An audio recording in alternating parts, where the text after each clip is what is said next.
Hey, hey, my magical friends, and welcome to another Witchful Ways podcast episode. I am Annika, offering you insight, guidance, tools, and talisman to allow you to live a magical life every single day. Okay, so I have to take this week to talk about something, you guys know me, that I saw as I was scrolling on social media, and I was like, this is ridiculous. So the theatrics, I want to say, real magic isn't about aesthetics or theatrics. And I feel like a lot of people are drawn to accounts that have this aesthetic that feels vibish, right? It feels witchy. It feels it's got all the feels to it, and I understand that because I love that aesthetic as well.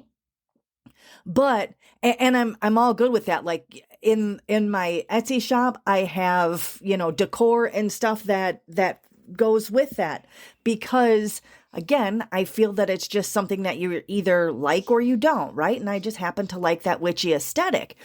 And the theatrics of it. But the thing that irked me is that when you see accounts that have the aesthetics and are using the aesthetics to promote products and services that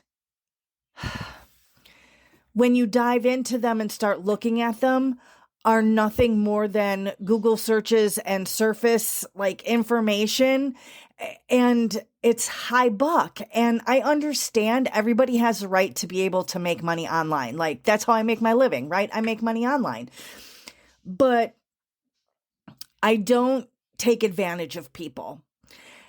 If I'm going to offer a product or service, it's going to be something that I have put my own personal effort into creating, or, right, like I don't do like print on demand and drop ship and that kind of stuff, even though aesthetics is that way. Like if I do something, I've created it at home with my own hands or within ritual and rites energies.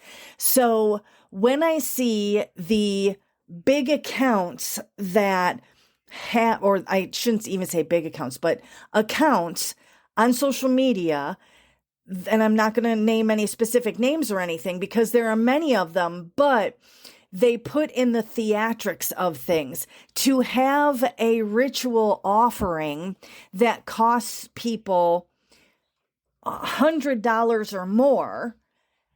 And it's a live stream of this big table in a room with all kinds of incense going and candles going and crystals around and, the music going and the lighting is right. And it's the aesthetics and it's the theatrics that people are paying for.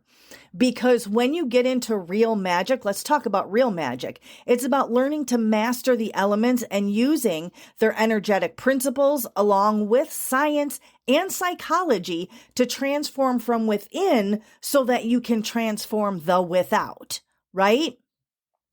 So many people get sucked into the dramatics of, again, seeing those big tables with lots of stuff on it during stream spellcast, and it just drives me insane. And it quite frankly makes me think, wow, like that's pretty and all. Like I get it, like that's pretty and all, but your casts probably fall way short of their goals. That's not to say they don't work. I'm just saying they probably fall way short of their goals and could have been so much more powerful if those people just took the effort took all the effort that they just spent on the theatrics of it all, right? And actually put that effort into the inner work that actually makes the difference in casting successfully. Like looking aesthetically pleasing is great, but taking all of the effort and putting it into your internal working so that you can master the elements. It's not the things that make the magic work. It's not the crystals. It's not the herbs. It's not the spell jars. It's none of that makes your magic work. What makes your magic work is the internal ability for you to be able to connect to the elemental flow, the energetic flow. And that takes inside mastery, not outside theatrics. However, let me say, it is like, I'm not saying don't use tools. Tools are like no good. You do you, witchypoo, right? All the time. But what I'm saying is you do not need the tools, especially when you get to a certain point. You may not need any tools. Do I use tools in my ritual rites and casts? I absolutely do. Why? Because it is the metaphorical manipulation of things in the physical world that creates the changes in the movement where it actually makes an energetic difference in the subconscious self and therefore within the universal energies. You have to understand how to direct it. So I urge you to learn the differences that relate to you and your spell work. Then use that to create the real differences in the world. Simply taking a black candle and sticking it into half a lemon covered in salt, it isn't going to do it, sister. You need to understand why those things might work for you and what to do next. I always say when it comes to correspondence charts, when I look through, some of I try and give help in some of the Facebook groups, right? I like to browse them. And there's always the newer witchlings that are, like, oh, what should I use for this? And what's the correspondence for this? And I only have this instead of that. Will it be okay? And I always say, one, my motto, you do you, witchypoo, right? Two, you have to discover and take the time and understand how you connect to the energetic properties of the items and ingredients that you're using. If you go off of correspondence charts, what you're doing is you are taking what somebody else's connection to an item or ingredient was and imposing that on your own practice. And that's not right. If you go and you want to do a sleepy time, and I always use this one, but I'm going to use it again. If you go and use a sleep or want to create a sleepy time pillow or brew or whatever, right?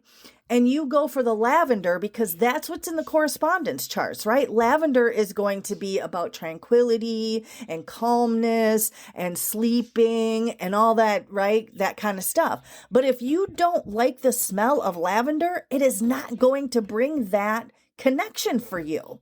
You can't use it in your sleepy time, whatever that you're doing, because it's going to counteract what it is that you're trying to do on a subconscious level. And we're doing things on a subconscious level by manipulating things in the physical. That's how our subconscious reads what we're doing in the physical, right? So if you have a diversion or an aversion to the scent of lavender, that's not going to be calming and pretty and tranquil for you, because if you try and use that in your nighttime sleepy pillow or sachet or whatever it is, then you're just going to be thinking about how much it stinks. So you need to find something else that says to you, this is calming and relaxing.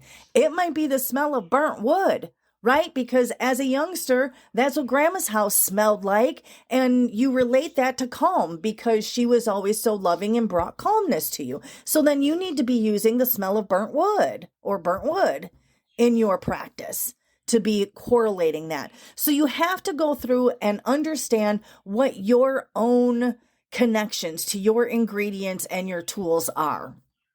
Because otherwise, you're just playing games.